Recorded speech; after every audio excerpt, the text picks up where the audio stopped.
Hey, what is up guys, Steven here and welcome back to a new video. Well, first of all, Merry Christmas and a Happy New Year to all of you guys. Big thanks for watching TechMagnet in 2017 and please also continue to watch us in 2018. While talking about 2017, it has been a great year for smartphones. We have seen a lot of changes, especially in the display department. So we have seen the trend of bezel-less smartphones, we have seen the change from 16:9 aspect ratio to 18:9 aspect ratio, which will grow a lot in 2018. Now Doogee, a Chinese smartphone manufacturer, has basically driven the sales of those bezel-less smartphones in the lower price segment a lot. So they have released the Doogee Mix 1, which was one of the cheapest bezel-less smartphones in 2017, and also, way more important, it was the first really affordable Chinese bezel-less smartphone, which got a lot of attention from all the big players like MKBHD, Lou, Mr. Who's the Boss, and even we did a review on that smartphone. Now Doogee came up with the new smartphone, which is the Doogee Mix 2, and it takes a kind of different attempt, but also it comes with a 18:9 aspect ratio display. And today we'll check out if the phone is any good. So this video is brought to you by Squarespace.com. Whenever you need an online store website or domain, make your next move with Squarespace and check out the link in the description. But now, let's have a closer look at the smartphone. It has been a very interesting year for smartphones, and especially smartphone screens have changed a lot. We have seen many attempts to increase the overall screen size with bezel-less phones or new screen form factors like 18:9. Now Doogee, an affordable Chinese brand, has released their second, so-called Mix smartphone. The first one was a huge success and got even reviewed by big channels like MKBHD, Unbox Therapy, Mr. Who's the Boss and many more. But will this phone live up to its hype? The Doogee Mix 2 is yet another great example of an Android smartphone with some impressive capabilities at a bargain price point. With 4 cameras, a fingerprint scanner, face unlock and a 6-inch display, it offers a flagship design for a fraction of the price. But that doesn't mean you won't notice the compromises. The phone comes with all kinds of accessories you need, like a screen protector, a case and a charger.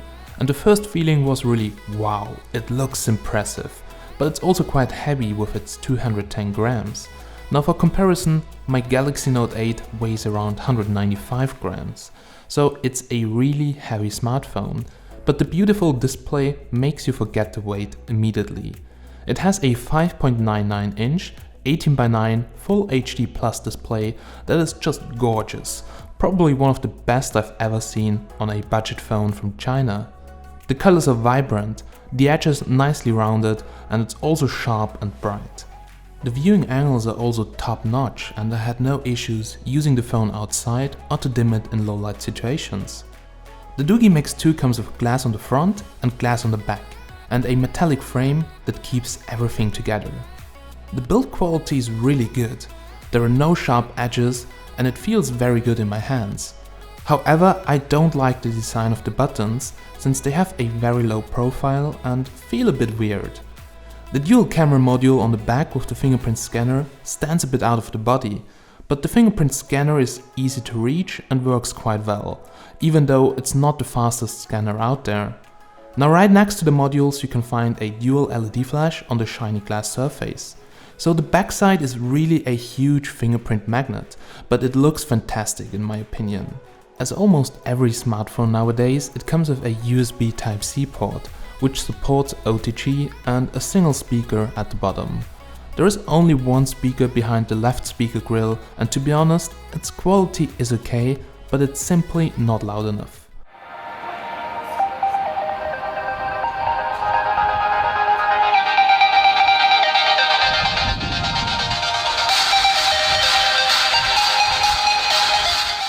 Its maximum volume is definitely under average, but at least it sounds clear. The phone doesn't have a 3.5mm headphone jack anymore, but there is an adapter that comes in the box, and the sound quality is pretty good without any distortion or noise. Its battery life with the non-removable 4060 mAh battery inside is fantastic, and it gave me roughly 5 to 7 hours of screen on time in my tests. For sure, this depends on your usage and the settings. You can get more or less, but in my tests it gave me very good results in all different performance modes. The only downside is that charging takes quite long, and it took me almost 2.5 hours to charge it to 100%, which is roughly 1 hour more than on my fast charge devices with a similar battery size. Performance-wise, the octa-core processor and the 6 gigs of RAM make things feel quite snappy. It detects all touches properly and the stock launcher also doesn't lag too much. However, if you want to tweak it, you can go for a different launcher and make it a bit more smooth. I also tried out a few games like Asphalt 8, Modern Combat and Nova, and they all played quite well. So you're probably not going to be blown away by this phone's performance, but also you won't be disappointed by the MediaTek chipset either. So the UI includes a few customizations and tweaks to Android 7, but nothing super fancy. There are some gestures included and some shortcuts, but in general it feels very close like stock Android. Also, there is no word on an upcoming Oreo update for the smartphone. Now, if there is one aspect of the Mix 2 that reveals it to be a budget smartphone, it's the camera. The rear-facing dual lenses do not hold up to its promise. In bright sunlight you will get some okay shots, but anything other than the clearest of conditions will result in blurry photos. Especially the slow shutter gives you a lot of troubles by taking pictures of moving objects or in low light. As most of the phones of today, it gives you the ability to take pictures with a bokeh effect. But unfortunately the bokeh effect is only a crappy software effect. It seems like the second lens is not even used for this. Also, it's not a zoom lens since you can use the dual or 2x zoom even if you cover the lens. So this looks really fishy, and I guess the second lens is just fake or used for some random distance calculations for the software bokeh effect. Now, beside this usual dual camera scam, pictures with the main 16 megapixel camera are looking okay under daylight conditions. However, the slow shutter and the bad autofocus gives you a hard time capturing the right moment. Also, dynamic range and color reproduction is really not the best. But hey, what do you expect for the price? Low light as usual is quite disappointing. It's very noisy and grainy, but well, this is actually normal in this price range, but also I've seen a bunch of phones which can do better at 200 euros. Now, the front-facing dual lens camera actually provided some okay results for many photos I took. Also, I'm totally in love with the wide-angle mode, which just makes selfies so much better in some situations. If you're a selfie addict, you will be taken care, but the rear camera won't be winning any awards. The phone is also capable of recording 1080p videos, and here are some samples. So guys, another day, another test. So today we have really better weather conditions, as you can see. So blue sky, great lighting there in the background, but as you can see we still have a lot of focus pulsing. Now the camera is okay, but the autofocus needs really a lot of improvement. As you can see, it has a hard time recognizing the edge here. So now it recognized that it's focusing. Now it's focusing again. So, well, autofocus is not the best on the phone, but the rest seems okay for the price. Facing camera video test on the Doogee, and we have beautiful lighting conditions right now for photography. But the bad thing is, the front-facing camera can only record in 480p. Well, it's quite smooth and it looks quite detailed, but the resolution is not that good. Also, the colors are kind of washed out. As you can see, dynamic range is not that good, so the video mode on the front-facing camera is absolutely not the best, but I think it gets the job done. But I've seen way better cameras in the 200 euro plus price region. Oh yeah, I look sleek. So this is now wide-angle mode. So yeah, it's still recording in 480p only. Dynamic range still not the best. Colors looks almost the same, but oh my god, wide-angle looks so cool. And that on the front-facing camera, recording videos with it, that's absolutely awesome.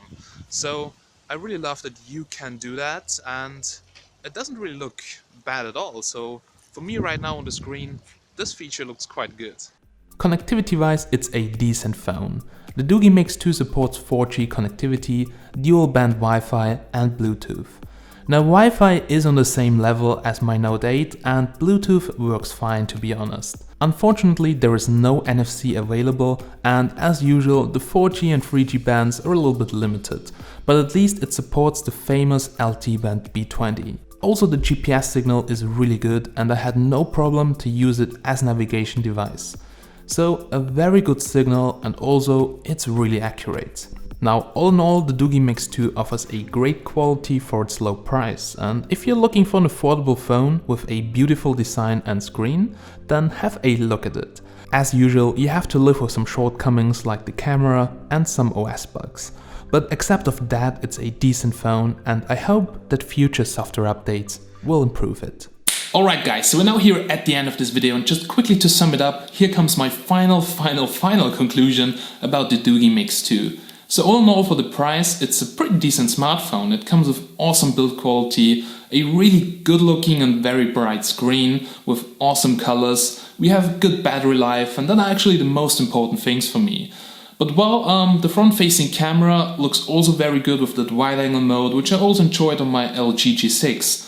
But the rear camera is a bit disappointing though, so I've seen it on a lot of Chinese smartphones with those dual cameras. Now the second camera is actually not used for anything, so it's just like a marketing trick, but there is nothing behind it. It's maybe used for some kind of calculations. In some smartphones there is not even a second sensor inside, so that really sucks. But if you don't care about if you don't care about the camera in your smartphone, it's actually a quite decent phone, and you can find a link to the product down below in the description.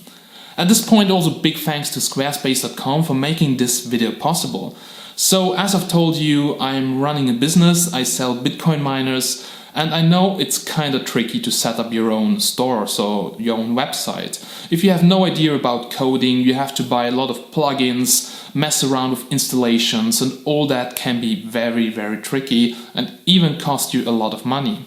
So if you want to make a website online store, just simply buy a domain. You can use Squarespace as an all-in-one solution for everything. You don't need any coding language, you just can register, pick a theme, so your own template, do the editing. You don't have to know anything about installations or coding, and they get this done for you. So they make you your own website, online store, or anything else. So make your next move with Squarespace. Check out the links down below in the description to even get 10% off on your first purchase, and I hope that this is helpful for you guys. Alright, so big thanks for watching. Merry Christmas and a Happy New Year again. And I'm Steven from TechMagnet, and I'll catch you in the next one. Have a nice day, guys. Bye bye.